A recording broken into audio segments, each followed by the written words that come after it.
Well, considering an astounding 80% of the ocean is still unexplored, this theory may not be as ridiculous as you first think. What it is, guys, it's your boy BlastphamousHD, and I'm definitely gonna need Jesus to take the wheel on this one, because it looks like the video you guys sent me this time involves two of the things that scare me the worst. Places that are very, very deep underwater, and some of the biggest, scariest animals that attack stuff in that deep area of water. Let's do this. Great white sharks are feared and revered as the deadliest, most ferocious creatures that lurk in our oceans. But despite being at the top of the aquatic food chain, it turns out even they've got something to fear. Something that's very, very scary indeed. Showing me these underwater You scenes, see, bro. back in 2003, Australian scientists studying the toothy terrors attached a tracker to a huge 9-foot-long great white to see what it got up to. However, just 4 months later, the tracker washed up on a beach without the shark. Unbelievably, something had eaten the beast. But what could possibly be so powerful it chowed down on one of the most terrifying creatures in the world and left nothing behind? Well, from a lost Megalodon to a giant squid, get ready for a deep dive into this spooky mystery as we try to find out exactly what ate the giant great white shark. This was a mistake. Get out of here, run away. Click off the video, this is a mistake. It all started back in 2003 when filmmakers Dave and Janine Riggs were filming a nature documentary on a beach in Bremer Bay, Australia. Everything was going as planned until suddenly they came across a highly distressing sight. 9 huge sperm whales lay beached on the shore, utterly lifeless. But that wasn't all. When Dave and Janine approached, they realized they weren't the first ones to notice the whales. Swimming in the shallows, much closer to land than normal, were a horde of hungry great white sharks. They must have smelt the whale carcasses and come over to feed. Whilst I would have gotten the heck out of there, Dave sensed a golden opportunity. He got on the phone and alerted a team of scientists who quickly arrived at the scene with geotagging equipment. By tagging the sharks, they'd be able to follow their movements and learn valuable information about their migration patterns. So, the team got to work. After manning a boat over the sharks, they used long poles with special needles on the end to insert the tags at the bases of the great white's dorsal fins. The first shark they tagged, they named Shark Alpha, a 9-foot-long female. Little did they know, what started as a simple study of migration would lead to one of the biggest enigmas in the marine world. I don't do underwater Just stuff. 4 months later, Shark Alpha's tag washed up on the shore, with no sign of the shark itself. Confused, the researchers analyzed the data they'd collected from it and uncovered something astounding. Around midnight on Christmas Eve, the shark had been swimming along as normal when it abruptly changed course. For some reason, it then started rapidly plunging deeper and deeper into the ocean, until it hit a dizzying depth of around 1,900 feet. That's almost seconds after hitting this depth. The tag's temperature readings jumped from the surrounding water temperature of 46 degrees to 78 degrees Fahrenheit.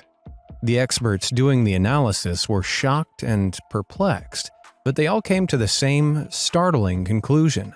The tag must have wound up in the warm belly of a far larger and faster super predator. What could be bigger and Shark than a great Alpha white? itself wasn't exactly small. Orca whale? Oh no. Sperm Packed whale? with nearly a ton of muscle, its immense strength would have made it an incredibly tough opponent. Yet something had easily overpowered the shark, seemingly dragging it into the deep where it ultimately met its terrifying end. So whatever ate it must have been nigh on unstoppable. But how do you crack a mystery so incomprehensible it stumped scientists for years? Our only clues lie in the data captured in the shark's final moments, and there's a lot to unpack. From day one, nobody was more eager to find out the truth than Dave Riggs. Dave became fascinated with the location of shark alpha during its last breaths in Australia's wild Southern Ocean, and believed the answers lay hidden there, in a place he's called the Kill Zone. This zone is a vast undersea valley which plummets to a daunting depth of almost 3 miles. That's more than twice as deep as the Grand Canyon. And it's absolutely teeming with life. Natural gases and nutrients emanating from the Earth's crust attract thousands of small life forms to the seabed.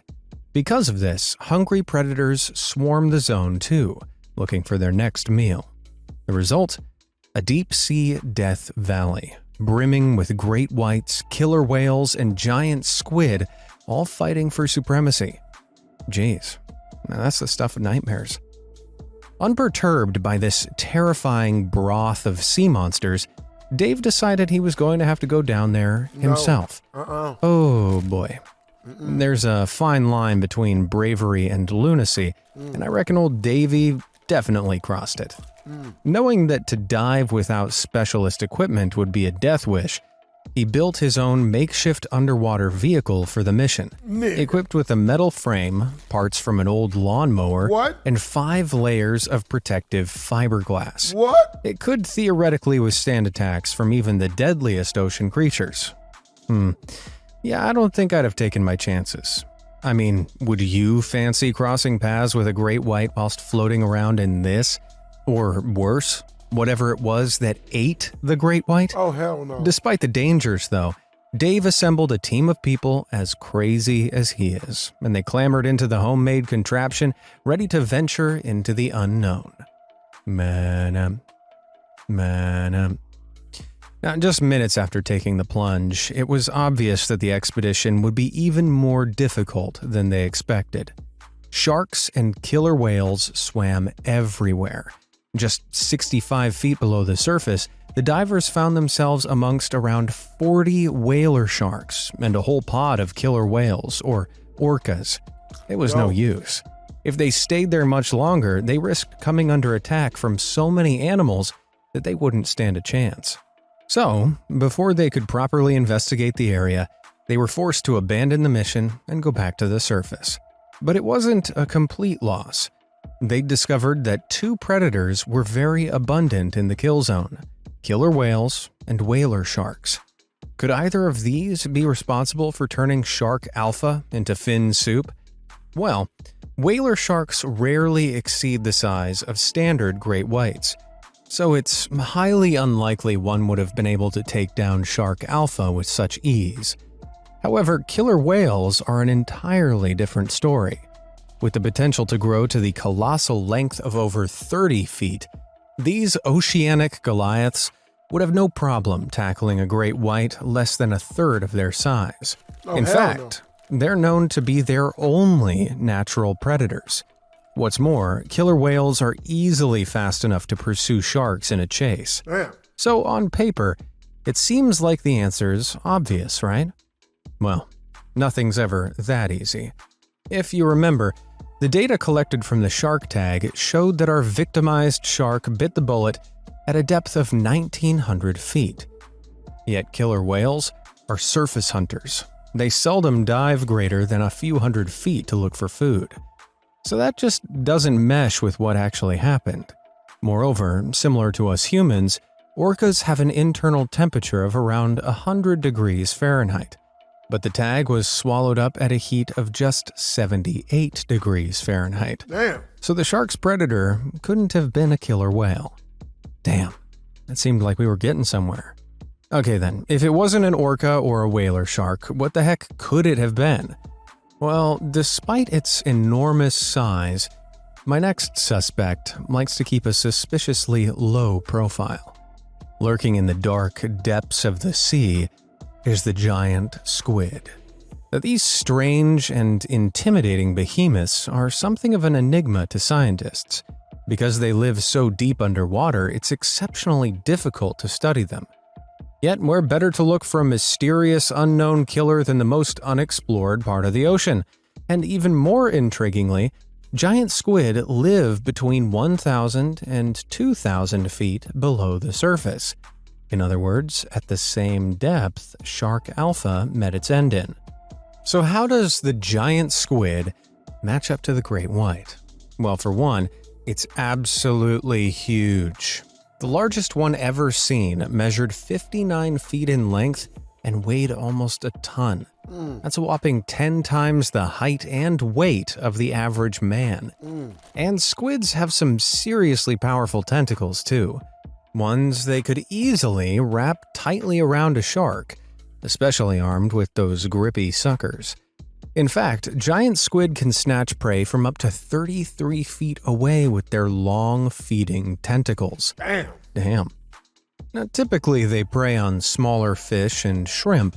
However, new evidence has come to light showing that sharks aren't necessarily off the menu. In 2020, a white-tipped shark was found covered in huge tentacle marks, the kind that could only have been made by a huge squid. That particular shark got away with its life, but how many others weren't so lucky? With such limited research available, it's hard to say. But giant squid have also been known to demonstrate something called diurnal vertical migration. And no, I'm not saying that again.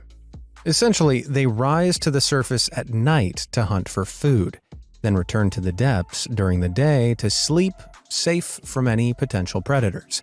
So, in theory, a massive squid may have risen to the surface, spotted shark alpha, and dragged the unfortunate fish down to its deep-sea habitat to gobble it up for dinner. Alrighty then, game, set, match, surely. I'm afraid not.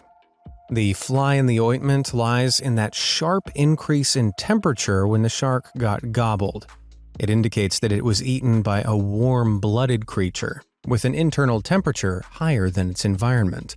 But giant squids are cold-blooded, and their body temperatures are dependent on the temperature around them, meaning if the tag had been sitting in one's digestive system, it would have shown a temperature more similar to the water's. So after all that, it can't have been the work of a giant squid. And to be honest, I'm kind of glad. I was starting to think I should cancel my summer cruise. That does mean, however, that we've ruled out the most likely candidates. Therefore, it's time to get a little more creative with our thinking. Now hear me out. Although today, killer whales are the only known natural predators of great white sharks, historically, a whole host of shark-eating creatures have roamed the oceans. So, is it possible that a supposedly extinct being is responsible for this mysterious attack? Well, considering an astounding 80% of the ocean is still unexplored, this theory may not be as ridiculous as you first think. Take the Spinosaurus. This intimidating beast was the largest predatory dinosaur to ever walk the earth, reaching the monumental length of 50 feet and standing almost 18 feet tall. And it didn't just walk, it was equipped with huge paddle-like feet to help it swim, and sealable nostrils to stop water getting in. In fact, this dino is thought to have been capable of swimming underwater and eating sharks whole. So theoretically, if one managed to get near enough to a great white, there'd be no question. It'd be shark sushi for dinner. There is the slight issue of it not being seen for some 72 million years or so, but the deep ocean is a hella mysterious place. Regardless, Spinosaurus were only semi-aquatic, so they probably couldn't swim underwater for very long. Thus, if one was out there, it wouldn't be able to dive to the depths Shark Alpha did, and we'd definitely have seen it wandering around by now. Okay, I think we can rule this one out. Whew! The Mosasaurus, on the other hand, was very likely comfortable swimming in open waters. This ferocious ocean predator lived at the same time as Spinosaurus, but it fits the profile for our secret shark slayer much better. With the biggest reaching huge lengths of over 50 feet, they were an imposing sight to behold. What's more, their flipper-like limbs and long shark-like tails meant they could rocket through the water at tremendous speeds of at least 30 miles per hour. And whilst this is only slightly faster than a great white, Mosasaurus are far, far bigger, so it's safe to say one could easily chase down and hunt a shark to devour it with that terrifying set of razor-sharp teeth. Ugh. In fact, if you're wondering what would happen in a battle between these guys, well, it wouldn't be a battle. Mosasaurus could be over 5 times as long as our shark and more than 10 times as heavy. Dang. So, yeah, that shark would be going down. Of course, this wild theory hinges on the seafaring super reptiles having secretly survived underwater all this time. Could something like that be possible? I mean, when the asteroid crashed into Earth and wiped out the dinosaurs some 66 million years ago, wouldn't the sea creatures have been protected by all that water? Well, sure, the water would have shielded some from the initial blast, but even those that did survive were doomed from the start. That's because the meteorite increased carbon levels in the atmosphere and sent acid rain pouring down, which steadily acidified the oceans over the course of hundreds of years. Eventually, this acidification became so severe, it led to the mass extinction of almost all ocean organisms, as they couldn't survive in the harsh conditions. Damn. So the chances of a mosasaurus managing to escape that fate is so low, it's practically zero. Okay, fine. I guess any dinosaur-era suspects really can be discounted then, but there's another supposedly extinct creature I just can't stop thinking about. And unlike the dinosaurs, there are loads of people that reckon it's still alive today. Its name? The Megalodon, aka the largest shark that ever lived. Now, hold on while I go replace my underwear. Oh. Yep, this beast was truly one of epic proportions, with fossil evidence showing they grew up to 60 feet in length. In other words, the size of a large dinosaur. In fact, the colossal megashark could open its jaws over 11 feet wide, which is easily big enough to swallow a shark or even 2 adult humans. And whilst humans weren't alive back when megalodons were common over 3 million years ago, sharks certainly were. And scientists agree they'd have been on the menu. Which isn't hard to believe when you see the size of the teeth that lined those huge jaws. Hell no. This is the tooth of a great white, and this is one from a megalodon. Oh, jeez. Shit. Now, combined with its speed and immensely powerful bite, it's one of the meanest predators to have ever existed. So you'd imagine it wouldn't just disappear without at least a fight. Considering it's essentially a massive shark, couldn't it still be lurking somewhere in the deep sea? That wouldn't be the first time that a fish was falsely declared extinct. Coelacanths, a deep-sea fish found around the coast of Africa, were thought to be extinct until as recently as 1938, when they were rediscovered. Here's the problem. It's not hard to lose track of a tiny population of small fish that live deep within the ocean. But megalodons were bigger than a school bus. Plus, scientists think they spent most of their time in shallow coastal areas. In other words, where we'd be able to see them.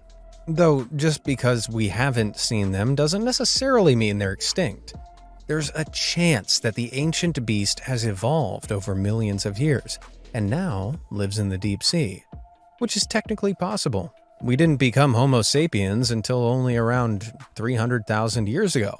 But just as we look very different to how we used to, if the Megalodon was alive today and secretly living in the deep, it'd probably look a whole lot different too. You see, deep sea life that lives near the ocean floor has to make do with surviving off the scant species that live there. As a result, any sharks that have evolved to live at such depths are typically very slow-moving. That way they don't need much food to survive and won't exert unnecessary energy in their movements. So if the Megalodon really has successfully adapted to deep-sea life, it'd probably look more like a sleeper shark. Oh. And these are unaggressive, slow-moving animals and are generally, well, a lot less badass than a traditional Megalodon. In other words, it's unlikely that an evolved modern-day megalodon would have the speed and explosive power needed to be able to chow down on a 9-foot-long great white shark. What do you think, though? Could the Megalodon still exist in some form? Let me know your theories down in the comments below. Maybe? Man, I was starting to convince myself we had our answer there. Well, don't worry though. I have a few more theories up my little white sleeves of amazement. I mean, we can't discuss the most powerful ocean predators without mention of Leviathan melvillei. What the hell is that? Can we? Okay, you've probably not heard of it, but it's supposedly an extinct type of sperm whale that may have been able to give the Megalodon a run for its money. With gargantuan teeth coming in at up to 14 inches long. If you exclude tusks, it had the largest gnashers of any animal alive or dead. Scientists assume this freakishly large creature could have eaten anything it wanted, including sharks and other whales. Oh. Which isn't surprising when you realize one tooth is about the size of a bowling pin. The 60-foot-long super whale has apparently been extinct for 9 million years, though. Something that's pretty widely accepted. Isn't that only as big Even as so, the Megalodon? scientists do make mistakes, and the exact reason this whale went extinct is as murky as the waters it lived in. It's been theorized they died out due to a global cooling event, as much of their prey were unable to survive in the cooler waters. But then, why did other sharks and whales survive when they were preying off of the same food source? It could have been down to the Leviathan's colossal size. It needed far more food to survive than smaller sea predators. But no one knows for sure. I'd still be somewhat skeptical if it wasn't for one final nail in the theory's coffin. Just like modern dolphins and whales, Leviathan melvillei couldn't actually breathe underwater. They had to come up to the surface. So, if these things weren't extinct, they'd be popping up all over the place to grab some air. And considering their size, it'd be pretty unlikely for them to get away with it unseen for 9 million years. Yeah. Damn. Alright, I'm beginning to regret ever trying to solve this blasted mystery. There is one thing, however, that made scientists far and wide question if they really could be some kind of extinct being skulking around in the far corners of our oceans. It's called the bloop. What the hell is a what now? bloop? The name was given to a mysterious sound heard by researchers back in 1997. They'd been listening out for volcanic activity in the southern Pacific Ocean when they picked up a strange, extremely loud sound unlike anything they'd ever heard before. Sound like some shit off of Sonic the Hedgehog water level. It's like the drowning effect, right? Okay, so you may not think that could have come from an animal, but you'd be surprised just how many weird noises animals are capable of. Take the black drumfish. The fuck? Black drum make the strange sound using special muscles that vibrate against their swim bladders. So it's not out of the question that a much bigger creature could have made a far louder, more alien sound. Perhaps something we haven't even discovered yet. Now, of course, when conspiracy theorists caught wind of the bloop, they jumped to some pretty wild conclusions. It was recorded near to where the fictional sunken city of R'lyeh is supposedly located, the prison of H.P. Lovecraft's mythical sea monster, Cthulhu. Because of this, some horror lovers believed it could point to the giant tentacled beast being real. Now don't get me wrong, Cthulhu would have no trouble with a great white shark, but it's also definitely not real. And I'm not complaining. The real source of the bloop took years for scientists to figure out, but eventually they did. And for better or worse, it wasn't a huge unknown creature. It was actually something far more pedestrian. The sound of sea ice cracking and breaking, which is a common occurrence in the Southern Ocean. It turns out the audio was originally released to the public and had been sped up 16 times its normal speed. This is what it actually sounds like.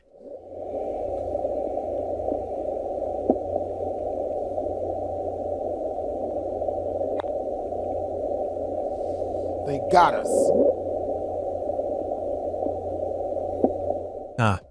less sea monster and more a load of old nothing then. So seriously, what the heck ate the great white shark? Well, I have a bit of a confession to make. I might have known what ate it all along. But hey, it was a fun ride, right? Right?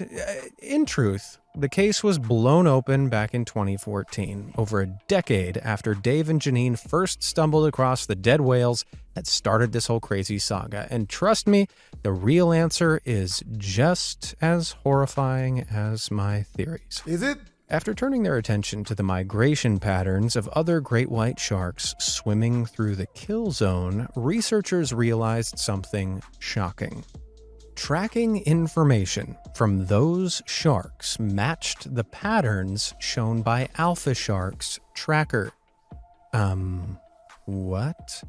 Yeah, the jump in temperature of the tracker, an enigma that had stumped scientists for years, suddenly made sense. The temperature it had jumped to was the same internal temperature of a great white shark. Of all the possible solutions, nobody had ever thought that another great white could have been responsible for the attack. They're just not big enough. But this is where it gets really messed up. Shark Alpha wasn't eaten by an ordinary great white shark. Oh no. It was eaten by a colossal, 16-foot-long cannibal great white. Unfortunately, I'm not joking. The hell is that? The cannibalistic super shark must have had a condition called gigantism. This is where an animal suffers from abnormally high levels of growth hormone, causing it to grow nothing short of enormous. As well as being 16 feet long, it could easily have weighed over 2 tons, more than twice the weight of Shark Alpha. Damn. As to why it ate one of its own kind, well, it's not that uncommon for regular-sized sharks to feed on smaller ones. So it figures gigantic sharks would eat normal-sized ones. Hell no. Man. But you may be thinking, if great whites don't usually dive as deep as the 1,900-foot Shark Alpha died at, why did this huge specimen drag its victim so deep? Well, we don't know for sure. However, while it is rare, great whites have occasionally been known to dive deeper than 4,000 feet.